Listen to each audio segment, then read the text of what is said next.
Star hospital సుఖీభావ్కు తిరిగి స్వాగతం. ఎత్తుపళ్ళు ఎగుడు దిగుడు దంతాల విషయంలో ఒకప్పుడైతే క్లిప్పులు పెట్టుకోవడం మినహా చేయడానికి ఏమీ ఉండేది కాదు. అయితే నేటి ఆధునిక దంత వైద్యంలో ఎత్తుపళ్లను సరిచేయడానికి ఎగుడు దిగుడు దంతాలకు చికిత్స చేయడానికి ఇవాళ ఎన్నో చక్కటి చికిత్సా పద్ధతులు మనకు అందుబాటులోనికి వచ్చాయి.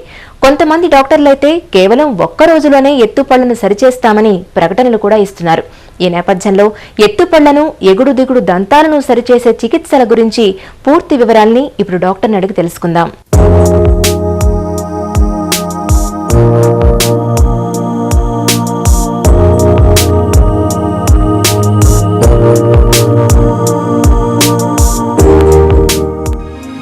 ఎత్తుపళ్ళు ఎందుకొస్తాయి?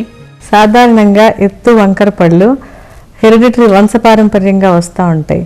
ఇది కాకుండా ఏమన్నా పిల్లలకి హ్యాబిట్స్ ఉన్నట్టు అయితే హ్యాబిట్స్ లైక్ ఒకవేళ night grinding of the teeth ఉన్నా, లేకపోతే టంగ్ థ్రస్టింగ్ హ్యాబిట్ అంటే నాలుకతోటి పళ్ళని ముందుకు నెట్టేయటం వల్ల కానీ, లేదా థమ్ సక్కింగ్ నోట్లో వేలేసుకుని డ్యూరింగ్ డెవలప్మెంట్ సక్ చేస్తూ ఉంటే కానీ కూడా రావచ్చు. ఇది కాకుండా ఒకవేళ ఏమన్నా డ్యూరింగ్ ఎరప్షన్ అప్పుడు ఏమన్నా దెబ్బ తగిలినప్పుడు ఆ పళ్ళ పొజిషన్ కూడా చేంజ్ అయ్యి ఎత్తు వంకర పళ్ళు రావచ్చు. అట్లా రకరకాలుగా ఉంటాయి. కొన్నిసార్లు జా సైజు పెద్దగా ఉండి పళ్ళ సైజు చిన్నగుండి కూడా కొన్నిసార్లు స్పేసింగ్ రావచ్చు. కొన్నిసార్లు జా సైజ్ చిన్నగా ఉండి పళ్ళ సైజు పెద్దగా ఉంటే టీత్కి ప్లేస్ లేక క్రౌడింగ్ ఉండొచ్చు. తర్వాత కొన్ని పాల పళ్ళు డిలేడ్గా ఊడిపోతూ ఉంటాయి.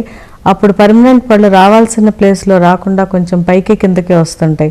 దానివల్ల కూడా ఎత్తు వంకర పళ్ళు రావచ్చు. కొన్నిసార్లు కొన్ని పర్మనెంట్ ఎత్తు రావాల్సిన ప్లేస్లో లేకుండా కొంచెం పైకి ఉండి ఇబ్బంది పెడతా ఉంటాయి. సో అవి నార్మల్ అక్లూజన్ రో రావడానికి చాలా టైం బట్టి దానివల్ల వంకర పళ్ళు కూడా ఉండొచ్చు. ఎత్తుపళ్ళు ఎన్ని రకాలుగా ఉంటాయి? కొన్నిసార్లు పై దవడ బాగా పెరిగి అది ఎత్తుగా అనిపించవచ్చు. కొన్నిసార్లు కింద దవడ ముందుకు వచ్చి ఎత్తుగా అనిపించవచ్చు. కొన్నిసార్లు పై దవడ లోనకుండి కింద దవడ బయటికి రావచ్చు, లేదా కింద దవడ లోనకుండి పై దవడ బయటికి రావచ్చు. సో ఇది దవడకు సంబంధించింది. ఇది కాకుండా కొంతమందికి పళ్ళు చాలా ఎత్తుగా బయటికి ప్రొట్రూడ్ అయి ఉంటాయి, అది టీత్కి సంబంధించింది. సో ఇప్పుడు ఈ ఎత్తు పళ్ళే కాకుండా కొంతమందికి పళ్ళు రొటేట్ అయి ఉంటాయి, అది ఉండవలసిన ప్లేస్లో కన్నా టర్న్ అయి తిరిగి ఉంటాయి అన్నమాట. దాన్ని వంకర పళ్ళు అని అంటాము. ఇట్లా కాకుండా కొంతమందికి పళ్ళు ఒకదాని మీద ఒకటి ఎక్కి ఉంటాయి, అవి క్రౌడెడ్ టీత్ అంటాము. లేదా ఒక పళ్ళ మధ్యలో గ్యాప్, అన్ని టీత్ మధ్యలో కూడా గ్యాప్స్ లాగా ఉంటాయి, అది స్పేసింగ్ అంటాము. లేదా కొంతమందికి ముందు రెండు పళ్ళ మధ్యలోనే స్పేస్ ఉంటుంది, దాన్ని మిడ్ లైన్ డయాస్టమా అంటాము. లేదా కొంతమందికి పై పళ్ళు వెళ్ళి టోటల్గా కింద పళ్ళకి టచ్ అయిపోయి కింద పళ్ళు కనపడకుండా ఉంటాయి, అట్లా అది ఒక రకమైన ప్రాబ్లం. లేదా కొంతమంది కింద పళ్ళు వచ్చేసి పై పళ్ళ పైన కవర్ అయిపోయి ఉంటాయి, అదొక రకమైన ప్రాబ్లం. ఎత్తుపళ్లకు ఎప్పుడు చికిత్స మొదలు పెట్టాలి?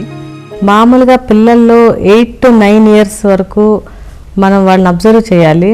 వాళ్ళకి కొంతమందికి క్రౌడెడ్, కొంతమందికి ఎత్తు స్పేసెస్ అట్లా ఉంటాయి. ఆ స్టేజ్ని మనం అగ్లీ డక్లింగ్ స్టేజ్ అంటాము. సో 9 ఏళ్ల తర్వాత పర్మనెంట్ టీత్ అన్నీ వచ్చినాక కనుక ఎత్తుగా ఉంటే కనుక అప్పుడు మనం ట్రీట్మెంట్ స్టార్ట్ చేయాలి.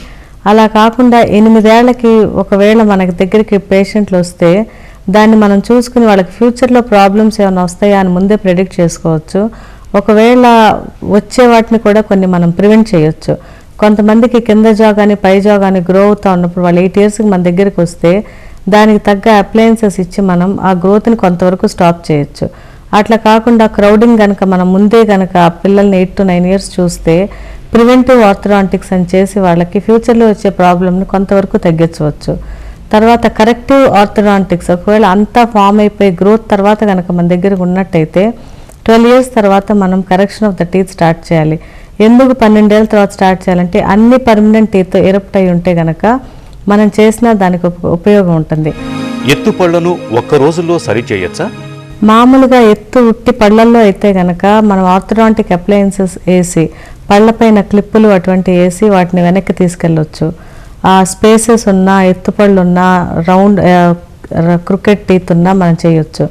అట్లా కాకుండా అబ్నార్మల్ దవడ పైన మ్యాక్సిల్లా కానీ కింద మ్యాండిబుల్ కానీ అబ్నార్మల్గా గ్రోత్ కనుక లేదా అండర్ డెవలప్డ్ కనుక ఉంటే దాన్ని మనం ఆర్థోగ్నాటిక్ సర్జరీ ద్వారా చేయొచ్చు. సో ఇది పేషెంట్ కండిషన్ బట్టి చేయొచ్చు. జస్ట్ పళ్ళు ఎత్తుగా ఉన్నంత మాత్రం సర్జరీ చేయటం అనేది మిస్కాన్సెప్షన్. ఒక రోజులో ట్రీట్మెంట్, ఒక రోజులో సర్జరీ, ఎత్తుపళ్ళు కరెక్ట్ చేయటం అనేది కూడా చాలా తప్పు.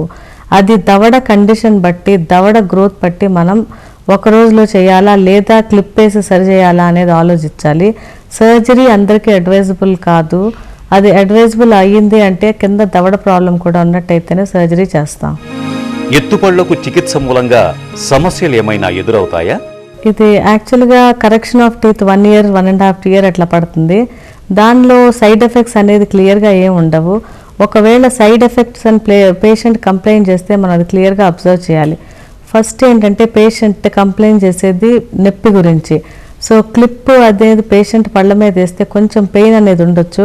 పెయిన్ అనేది పేషెంట్కి వేరీ అవుతూ ఉంటుంది. తర్వాత బ్లీడింగ్ గమ్స్ అవన్నీ కూడా కంప్లైంట్ చేస్తారు. అది నోట్లో క్లిప్ వల్ల వాళ్ళు బ్రషింగ్ చేసుకోవటం ఇబ్బంది అయి చేసుకోకపోతే బ్లీడింగ్ ఉంటుంది, కానీ మంచి ప్రాపర్ హైజీన్ మెయింటైన్ చేస్తే దానివల్ల ఎటువంటి ప్రాబ్లం ఉండదు. తర్వాత క్యావిటీస్ కనుక ఏమన్నా ఉంటే ముందే ఫిల్ చేసేసి క్లిప్లో వేస్తాం కాబట్టి క్యావిటీస్ వచ్చే ప్రాబ్లం కూడా ఏమీ ఉండదు. సో ఈ క్లిప్ వల్ల గమనించదగ్గ సైడ్ ఎఫెక్ట్స్ ఏమీ ఉండవు.